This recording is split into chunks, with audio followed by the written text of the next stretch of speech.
We see Bruce sleeping, but as soon as he opens his eyes, he instantly realizes something is wrong.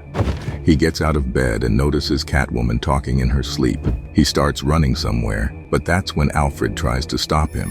Master Bruce, if I may inquire, where are your clothes?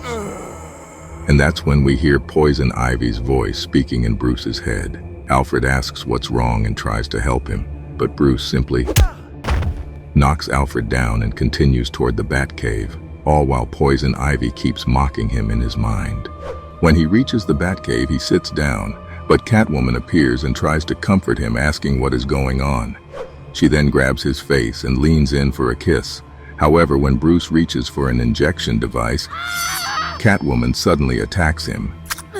Despite this, Bruce manages to inject her with the device. He then uses it on himself, and both of them pass out, while Poison Ivy whispers how much she loves them.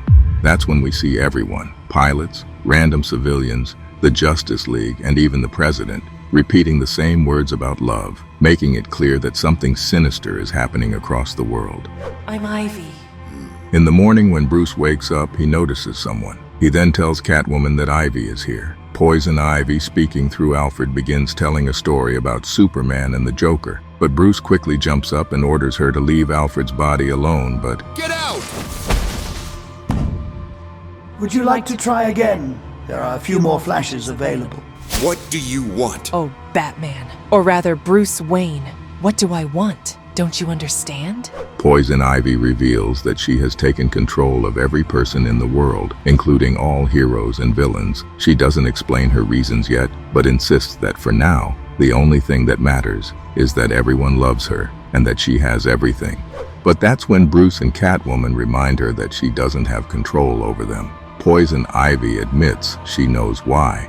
Bruce had been suspicious of her and created a formula to prevent them from falling under her influence. But she says that none of this matters because the formula can't undo its effects on anyone else. I have 7.6 billion people. I have the world. I'm going to make it better. She then tells them that they are of no concern to her and walks away. Bruce and Selina begin talking, and Bruce reluctantly admits that for the first time in a long while, he feels completely uncertain about what to do. That's when it also becomes clear that Poison Ivy has started using Superman to stalk Bruce and Selina. Hello and welcome. They turn on the television and watch as the broadcasters report that all wars have ceased. Everyone is happy, the earth is healing, and everyone is in love. All right, let's go. They start driving toward the city, but soon realize that no matter where they go, Superman is always following them.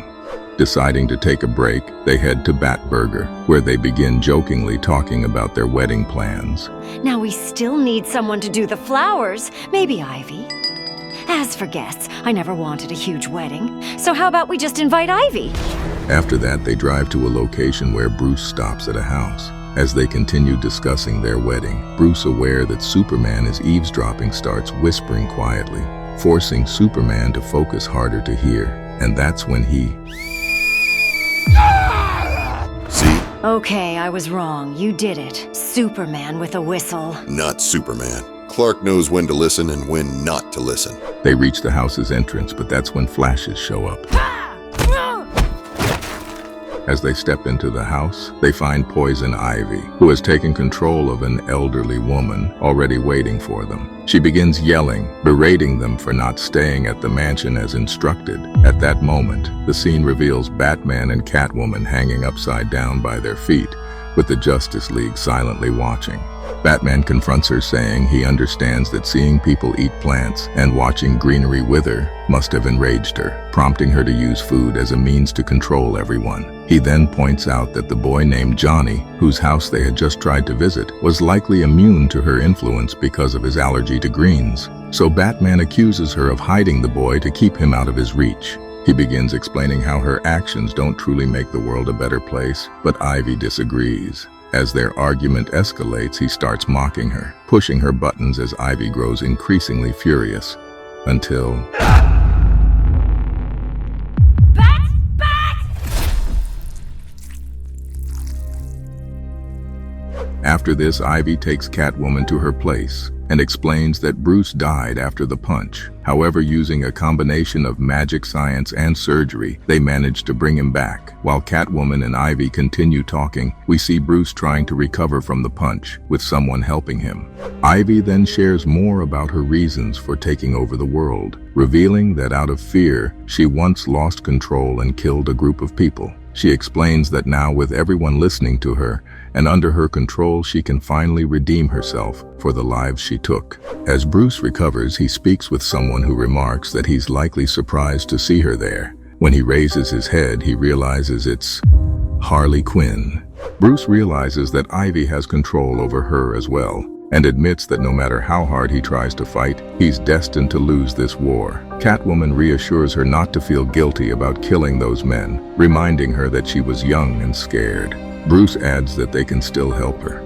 However, Ivy insists once again that she's saving the world and that this is the only way to do it. Catwoman keeps trying to change Ivy's mind, pointing out that she's probably feeling alone and hurt. She reassures Ivy that she and Batman are here for her, but Ivy grows angry and tells them, Great, fantastic. I'm hurt, I'm alone. And you two heroes are going to help me. Batman and his Catwoman. The same Batman I've been fighting for years. The same Catwoman who didn't serve when I did. Bruce realizes that since Harley and Ivy were lovers, Ivy likely didn't fully take control of Harley and kept a part of her within. He continues talking to Ivy, but she becomes increasingly distracted. That's when Catwoman looks at her and says that she's supposed to be distracted, as that was their plan. She knocks out Ivy and explains that they now have roughly 14 seconds to wake up Harley first, then Ivy, because with every human in the world unconscious, disasters will start to unfold. Harley! So Batman starts shouting, trying to wake up Harley, while Catwoman attempts to revive Ivy.